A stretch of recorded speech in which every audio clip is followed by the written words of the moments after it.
요한복음 60장 이거는 5천 명을 먹이는 사건으로부터 시작해가지고 사람들이 몰려들었을 때에 썩을 양식을 위해서 일하지 말고 영생을 위하여 있는 양식을 위하여서 일하여라, 이런 말씀을 하시면서 나는 생명의 떡이다, 이런 말씀을 쭉 하셨죠. 그러니까 그 말을 들으면서 이해를 할 수 있는 사람이 별로 없었어요. 지금도 저도 설교를 했지만 기억나는 거 별로 없을 거예요. 아마 두 번에 나누어서 설교를 6장을 했는데 그래도 기억이 잘 안 남죠. 그만큼 이게 어려워요, 굉장히. 그러니까 거기에 있었던 사람들은 계속해서 야, 이거 뭐야 그러면서 여러 가지 생각을 하게 된단 말이죠. 투덜거리기도 하고 수근거리기도 하고 뭐 그렇게 하죠. 대표적으로 41절을 보시면 뭐라고 하냐면, 자기가 하늘에서 내려온 떡이라 하심으로 유대인들이 예수에 대하여 수군거려 이르되 이는 요셉의 아들 예수가 아니냐? 그 부모를 우리가 아는데 자기가 지금 어찌하여 하늘에서 내려왔다 하느냐? 그러니까 예수님께서 하늘에서 내려왔다고 그렇게 얘기하고 아버지가 내 아버지다, 하늘에 계신 하나님이 내 아버지다, 이렇게 얘기하니까 그걸 이해하는 사람들이 없어요. 유대인들이 수군거릴 수밖에 없죠. 아니, 우리가 이 아버지를 아는데 이 아버지가 요셉 아니냐, 목수인지 우리가 뻔히 아는데 하늘에서 내려왔다니 이게 무슨 말이야? 그러면서 굉장히 수군거릴 수밖에 없죠. 지금이야 우리가 다 이해하고 다 그렇게 고백하고 믿음으로 다 받아요. 뭐 어려움이 없어요. 우리는 하도 이 말씀을 받고 우리는 이제 믿음이 있으니까. 그런데 당대의 사람들로서는 예수님이 하늘에서 내려왔다 그러니까 그걸 이해하지 못해요.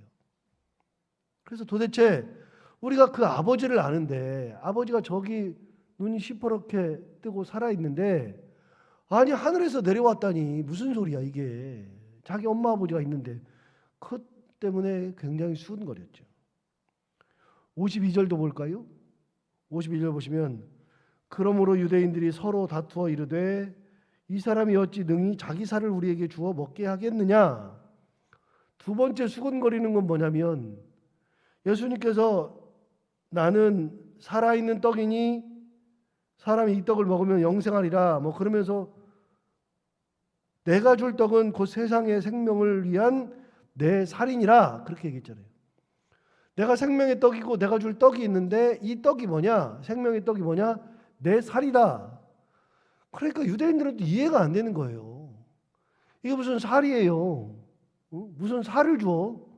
살을 주어서 어떻게 먹게 하겠느냐? 그 말 하는 거죠. 앞에서도 3장에서도 바리새인이면서 유대인이면서 공의의 의원이었던 니고데모가 밤중에 찾아왔을 때 예수님께서 네가 다시 태어나야 된다. 그러니까 다시 태어나질, 내가 지금 나이가 이만큼 됐는데 어떻게 부모 뱃속으로, 엄마 뱃속으로 다시 들어갔다가 또 나오겠느냐? 그 얘기를 하잖아요. 이해가 안 되는 거예요. 그러니까 요한복음은 이런 내용들로 가득 차 있어요. 사건은 거의 없어요. 사건이 많이 없고 이렇게 이해 안 되는 이야기들, 그러니까 헬라식 사고를 계속해서 이야기한다고요. 들으면서도 이해가 안 되는데 지금도 읽으면서도 이해가 잘 안 돼요. 나는 생명의 떡이다. 이거는 좀 그나마 이해가 되는데 나중에 10장 가면 뭐가 나오냐면 나는 양의 문이다 그래요. 양의 문. 도대체 양의 문이 뭐예요? 문이. 예수님께서 문이래요. 그런 말씀을 하시니까 이해가 안 되죠. 이 사람들도 이해가 안 되는 거예요. 니고데모도 이해가 안 됐잖아요. 내가 어떻게 엄마 뱃속으로 다시 들어갔다 또 나옵니까?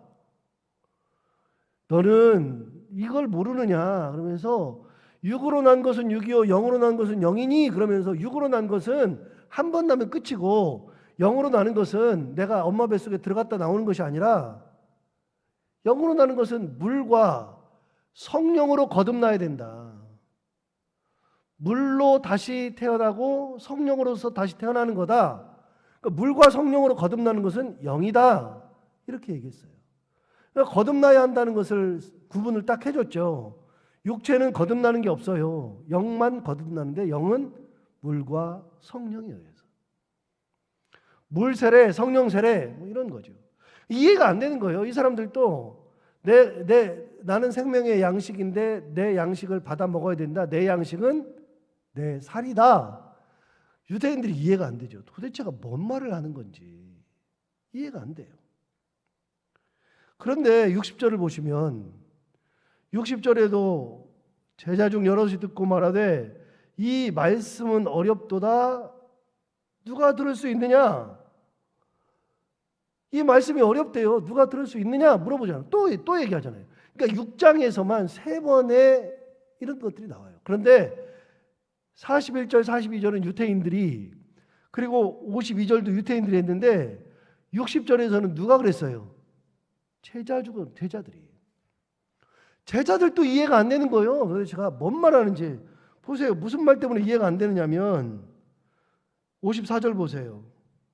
54절 보시면 내 살을 먹고 내 피를 마시는 자는 영생을 가졌고 마지막 날에 내가 그를 다시 살리리니 내 살은 참된 양식이요 내 피는 참된 음료로다. 내 살을 먹고 내 피를 마시는 자는 내 안에 거하고 나도 그의 안에 거한다.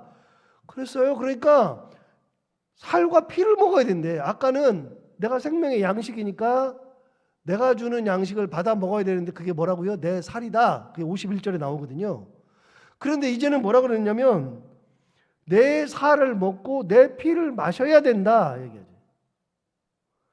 도대체 살 먹는 것도 어려운데 피를 어떻게 또 마셔요? 예수님께서 어떻게 살과 피를 다 주세요? 그런데 뭐라 그러냐면 내 살은 참된 양식이요 내 피는 참된 음료로다 그랬으니 이해가 돼요. 이게 이해가 안 되죠. 당대의 제자들이 이해가 안 되죠. 이해력이 떨어져서가 아니라요. 처음 듣는 얘기니까 그런 거예요. 지금도 처음 듣는 얘기하면 잘 이해가 안 돼요. 지금도. 이제는 전문가들이 하도 많아가지고 전문가라 그러면 무슨 말을 해도 이제는 다 전문가가 얘기하니까 그러고 말죠. 그러니까 지금 이런 그 코로나 사태가 오니까 옛날에 들었을지 모르는데 코로나 초기에는 방송에서 무슨 얘기했냐면 세균과 바이러스를 구분해 줬다고요. 세균과 바이러스를 구분해 줬는데 우리는 세균이 뭔지 바이러스가 뭔지 잘 모르지만 전문가들은 세균과 바이러스를 구분했다고요. 근데 그때 들을 때 뭔 말인지를 몰라요. 저도 그때는 세균과 바이러스 구분하지 못했어요. 그래서 제가 이 사태가 있고 나서 책을 갖다가 읽고 막 그러면서 공부하면서 이제는 저는 이해하지만 이거 이해 못해요. 근데 옛날 같으면 그걸 어떻게 이해를 하냐고요. 그런 얘기하면 저 미쳤다고 그러죠. 보이지도 않는 걸 얘기한다고. 세균 바이러스를. 이해가 안 되잖아요. 지금도 마스크 쓰라 그러면 미국 사람들을 비롯한 서양 사람들은요 마스크 쓰라 그러면 죽어도 안 쓰려고 그래요. 범죄자만 쓴다고 생각을 해요. 그리고 왜 마스크를 써야 되느냐고 얘기를 해요. 그런데 놀라운 거는요 마스크를 쓰고 나서 이게 얼마나 줄었는지 마스크를 안 쓰면 어떤 일이 벌어지는지 그게 아직도 명확하게 구분되지 않았어요. 정확하게. 그래서 이 전 세계의 이 보건기구인 WHO가 마스크를 꼭 써야 된다고 얘기 안 해요. 아직도. 홈페이지 가보면 마스크를 반드시 써야 된다는 얘기를 안 해요. 왜요? 아직은 과학적으로 입증이 안 됐어요. 임상적으로 우리가 입증을 했어요. 우리는 마스크를 쓰고 나니까 지난번에 엊그저께 기사 나왔잖아요. 한 명의 확진자가 교회에 들어왔는데 교회에서 예배를 드렸는데 그 교회에 아무도 감염이 안 됐다. 왜? 마스크를 다 쓰고 있어가지고. 우리는 그걸 받아들이는데 미국 사람들이나 유럽 사람들은 받아들이지 못해요. 왜요? 그들은 그거에 대한 지식이 없고 또 받아들이기에는 그동안에 살아왔던 자기들의 관습이 너무나도 크니까 못 받아들여요. 여러분, 우리도 마스크를 꼭 써야 된다는 생각을 이제 하는 거예요. 이제. 황사가 그렇게 많을 때 황사 마스크 써야 된다 그랬을 때 저는 황사 마스크를 써본 적이 없어요. 그걸 왜 써야 돼? 그런데 이제는 조금 이해를 해요. 황사나 미세먼지는 아주 작은 먼지이기 때문에 그게 폐를 손상시킨다. 이걸 이해해요, 이제. 그러니까 처음 들을 때는 이해가 안 되는 거예요. 우리가 처음 들으니까 이해 안 되는 것들이 세상에 너무 많아요. 너무. 지금이야 뭐 손 씻으라 그러니까 다 알아듣지만요. 옛날에 손을 씻으라 그러는 것은 1800년대에 나온 얘기라고요. 손을 씻으라고. 보건 위생이에요. 그래서 보건의료, 우리가 흔히 말하는 보건의료 이렇게 얘기하는데, 의료 중에 이렇게 주사 맞고 약 먹고 격리해가지고 치료하고 그것만 의료라고 생각했는데, 어느 날 콜레라가 막 발생해서 보니까 희한하게 콜레라를 아무리 잡으려고 약을 써도 약 쓰는 사람만 없게 낫고 계속 콜레라가 번지니까 의사들이 도대체 콜레라가 왜 이렇게 번지냐, 그러고서 보니까 콜레라를 연구하다 보니까 이거는 어떻게 전염되냐면 더러운 것을 통해서 전염되는 거예요. 더러운 물. 그래서 물을 끓여 마시고, 깨끗한 물 마시고, 오염된 물 마시지 말고, 손에 뭐 묻어가지고 그걸 먹다가 오염되고, 그래서 그때부터 나온 게 뭐냐면 손 씻고 물 따뜻하게 데펴 먹어라. 그게 나왔어요. 그게 의사들 처방이에요. 주사 주는 게 아니라고요. 그게 보건의료라고요. 깨끗하게만 해도 괜찮다. 여러분 요즘 아세요? 요즘 병원에 환자들이 적어졌답니다. 이유가 뭔지 아세요? 네, 마스크 때문이에요. 마스크 때문에. 또 두 번째, 결정적으로 손을 씻어서 그래요. 웬만큼 손 씻고 마스크만 잘해도 병원에 많이 안 간다는 거예요. 요즘에 또 나온 거예요. 이게 1800년대에 나왔던 얘기인데 또 나오는 얘기예요. 이것만 해도 병원에 환자가 준다. 그래서 의사들이 먹고 살 길이 난망하다. 요즘 그런 얘기도 나오잖아요. 이해가 안 되는 거. 이해가. 무슨 말을 하면 이해가 안 돼. 예수님이 내 살, 내 피 얘기를 하니까 이 제자들이 도대체 이해가 안 돼. 이거 왜 이렇게 어려워? 뭔 살을 먹고 뭔 피를 마셔. 이게 무슨 양식이고 음료가 될 수 있어. 그러면서 얘기하는 거예요. 수군거릴 수밖에 없죠. 신앙도 그래요. 여러분, 신앙도 이해 안 되는 것들이 진짜 많아요. 지금도 전설적으로 들리는 얘기지만, 옛날에 리빙스톤이라는 선교사가 영국의 저 북부 지방에서 살았는데, 그때 자기 그 어린아이가 헌금을 드리는 시간이 됐는데, 헌금을 드릴 때 다른 사람들은 다 헌금 드리는데 자기는 헌금 드릴 이 헌금이 없으니까 어떻게 했느냐면, 헌금을 이렇게 가져와서 여기다 이렇게 올려놓을 때 자기가 뻘떡뻘떡 걸어 나와가지고 여기 무릎 딱 꿇고 손 들고 아버지 나를 바칩니다 그랬다잖아요. 이해가 안 되잖아요. 이게 무슨 소리야 이게. 그러고서 본인을 바쳤잖아요. 나는 헌금 대신에 나를 바칩니다. 그렇게 바치죠. 우리나라 초창기에 기독교 들어왔을 때 헌금을 해야 되는데 돈이 없으니까 어떻게 했어요? 돈이 없으니까 날련보를 했다고. 날련보가 뭐예요? 내 하루를 다 그만두고 하나님을 위해서 내가 사는 날, 나는 몸으로 하나님 앞에 드립니다. 그래가지고 날련보를 했다고. 그날을 내가 하나님께 드린다. 날련보. 그런 것들이 있었어요. 우리 아이들이 이해가 안 되죠. 내가 저희 아이들 11조를 가르치려고 뭐든 받으면 10분씩 띄어라 계속 가르쳤더니 이제는 알아서 하지만 처음에는 애들이 이해가 안 되는 거예요. 왜 11조를 굳이 해야 되느냐? 이해가 안 되죠. 왜 옷을 사면 주일부터 입어야 되느냐? 이해가 안 되는 거예요. 이해가. 그래서 제가 예를 한번 들어줬잖아요. 우리 큰아이랑 작은아이, 걔네들 동시에 신발을 사줬는데, 금요일날 사줬는데, 그걸 신고 돌아다니려고 그래서, 그러지 마, 주일부터 신어야지 그랬더니 금요일이니까 참았어요. 그런데 놀랍게도 작은아이는 참고서 주일날 신었는데 큰아이는 주일날 안 신었어. 그러니까 안 신었다고 그냥 신으면 안 되냐. 그래서 넌 일주일 더 기다려라네. 일주일 더 기다렸다가 신었다고요. 그게 이해가 안 되는 거예요. 왜 그래야 되느냐? 왜 주일부터 이렇게 해야 되느냐? 이해 안 되죠. 이해. 도대체 제자들이 그래요. 제자들이 이해가 안 돼. 주님의 말씀이 이해가 안 돼요. 그래서 수군거려요. 계속. 자, 61절 봐봐요. 예수님이 아세요. 예수께서 스스로 제자들이 이 말씀에 대하여 수군거리는 줄 아시고 이르시되 이 말이 너희에게 걸림이 되느냐.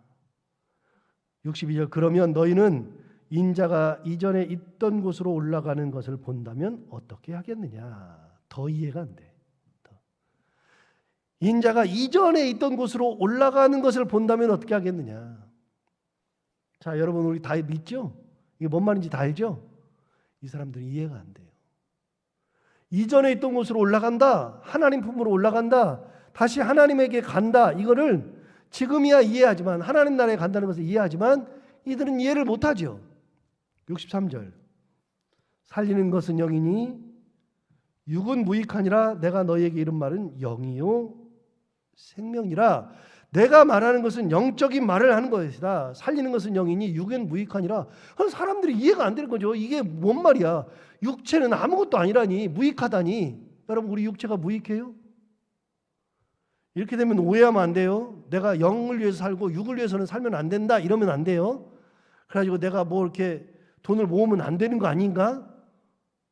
내가 이렇게 사는 것이 잘하는 것인가? 아니요. 육을 위해서 살아야 돼요. 반드시. 그러니까 우리는 육적인 존재예요. 영적인 존재예요. 이 사람들은 영을 생각하지 않고 사는 사람들이니까 영에 대해서 계속 말씀하시는 것이지, 육을 정죄하고 육을 고난 가운데 밀어넣고 그렇게 하면 안 돼요. 그건 이단이에요. 나중에 초대교회에 그런 분파들이 생겼어요. 육체를 막 정죄하고 육을 괴롭게 하고 막 그러는 분파들이 생겼어요. 그런 분파들은 다 이단이었어요. 예수님께서 육체에 대해서 말씀하시지 않은 이유는 이들이 너무나 육체를 위해서 사니까. 육체를 위해서 살아야죠. 육을 가진 한 육체를 위해서 살아야죠. 몸을 보호해야죠. 몸을. 내가 편하게 살기 위해서 돈을 벌어야죠.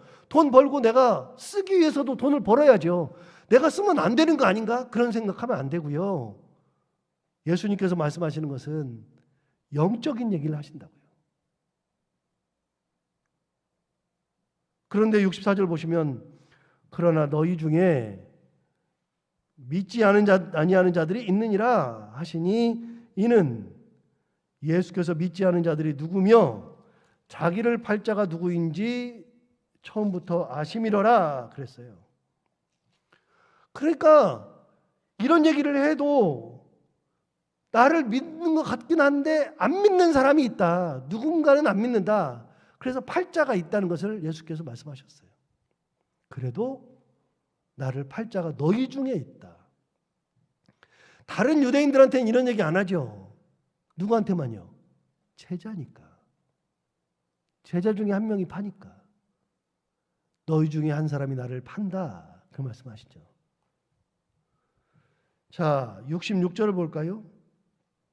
또 이르시되 그러므로 전에 너희에게 말하기를 내 아버지께서 오게 하여 주지 아니하시면 누구든지 내게 올 수 없다 하였노라 하시니라. 자, 전에 너희에게 뭐라고 말했냐면 내 아버지께서 오게 하여 주지 아니하시면 누구든지 내게 올 수 없다.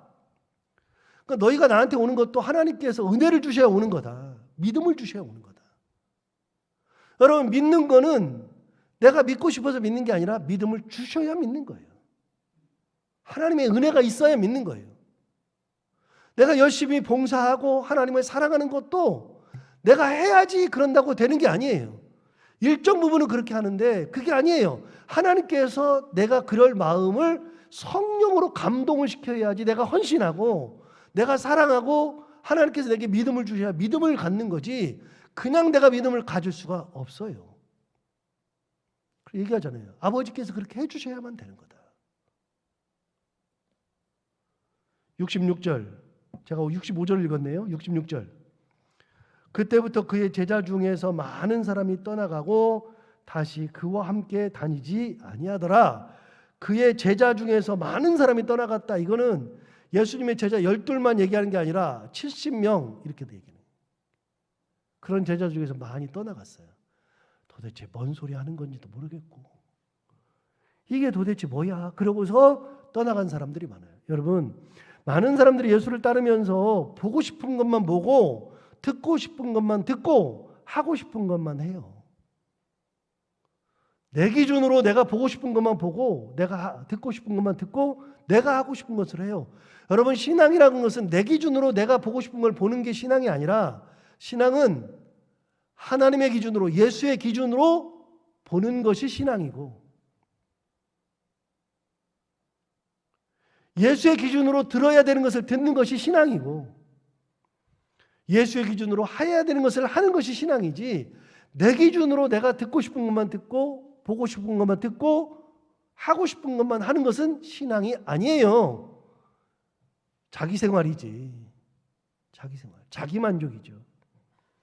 신앙생활은 내 만족이 아니라 하나님을 만족하고 예수 그리스도를 만족하고 그것이 내 만족이 되는 거예요. 그것이. 그런데 제자들이 다 떠나가잖아요. 전부 다. 더 이상은 들을 게 없어요. 못 듣겠어. 자, 67절. 예수께서 12 제자에게 이르시되 너희도 가려느냐? 시몬 베드로가 대답하되 주여 영생의 말씀이 주께 있사오니 우리가 누구에게로 가오리이까? 우리가 주는 하나님의 거룩하신 자인 줄 알고 줄 믿고 알았사옵나이다. 베드로가 얘기하잖아요. 너희도 가려느냐? 영생의 말씀이 주님께 있는데 어디로 갑니까? 안 갈 겁니다. 그 말씀이 있으면 안 갈 겁니다. 이 말씀대로 베드로는 평생을 살아요. 우리도 영생의 말씀이 하나님 앞에 있고 예수 그리스도 앞에 있으므로 그 말씀을 듣고 그대로 살아가는 거예요. 영생의 말씀을 가지고 사는 거지 내 말을 가지고 사는 게 아니라고요. 그게 신앙이에요. 오늘도 영생의 말씀이 주께 있사오니 우리가 누구에게로 가오리까? 베드로가 말했던 것처럼 우리도 이렇게 고백하면서 하나님의 은혜 가운데 살아가는 귀한 하루가 되기를 바랍니다. 기도하겠습니다.